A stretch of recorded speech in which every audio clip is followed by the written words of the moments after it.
Collector commissioner पर CM Shivraj द्वारा की गई शक्ति को लेकर चिकित्सा शिक्षा मंत्री विश्वास सारंग ने कहा कि भ्रष्टाचार मुक्त शासन का कल्याण और प्रदेश का विकास यही हमारी सरकार की प्राथमिकता है। माननीय मुख्यमंत्री शिवराज सिंह चौहान को मैं बधाई देता हूं। उन्होंने 15 वर्ष तक मध्य प्रदेश को संभाला और 13 महीने का जो कांग्रेस का काला अध्याय था उसको भी हटाया।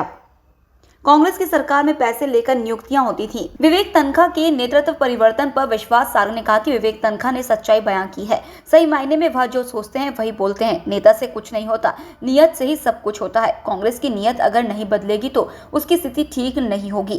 कांग्रेस के घोटालों के कारण उसकी स्थिति बद से बदतर है। उसी तरह जिस तरह से साम्राज्यवाद चलता है वैसे ही कांग्रेस में परिवारवाद चल रहा है। यह गुलामों की पार्टी है। लक्ष्मण सिंह के ट्वीट पर बोले कि लक्ष्मण जी चाहते हैं कि कमलनाथ और दिग्विजय सिंह पर कार्रवाई हो। जो भी गड़बड़ हुई होगी उसके खिलाफ कार्रवाई होगी। हर चीज के तार कांग्रेस से जुड़े हैं। किसान आंदोलन में कांग्रेस के आरोप पर बोले कि कांग्रेस ने किसानों के लिए कुछ नहीं किया। बीजेपी किसान हित की पार्टी है। कृषि बिल किसान खेत और खलिहान में खुशहाली लाएगा।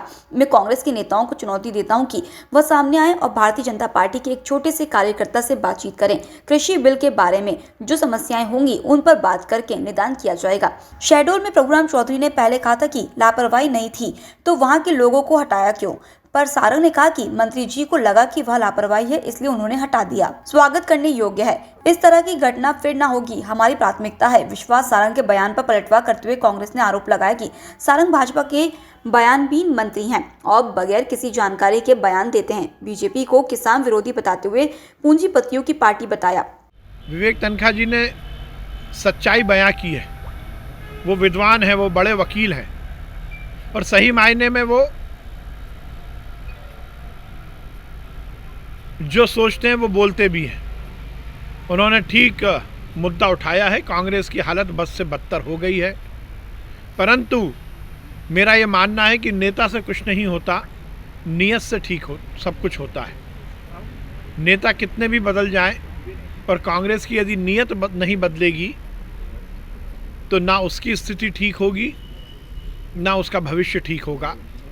पर विवेक तनखा जी ने जो कहा है वो बिल्कुल सही है कि कांग्रेस नेतृत्व विहीन है और लोकतंत्र में हमारी तो ये कामना है कि एक सशक्त, एक सकारात्मक विपक्ष हो, परंतु इस देश में कांग्रेस की गुट और गिरोह के कारण कांग्रेस की स्थिति बद से बदतर है। वो स्वयं के लिए काम करते हैं, परंतु सबसे महत्वपूर्ण बात यह है कि जिस प्रकार से साम्राज्यवाद चलता है उसी तरह कांग्रेस में परिवारवाद चल रहा है। जहां विवेक तनखा जी की नेतृत्व परिवर्तन की मांग सामने आई है तो उसके बगल के कॉलम में ये भी लिखा है कि राहुल को फिर से बनाया जाए। तो ये गुलामों की पार्टी है। देखिए, भाजपा के ये बयानबीन मंत्री को रोज़ कोई ना कोई एक बयान देके मीडिया में बना रहने का इनका काम है।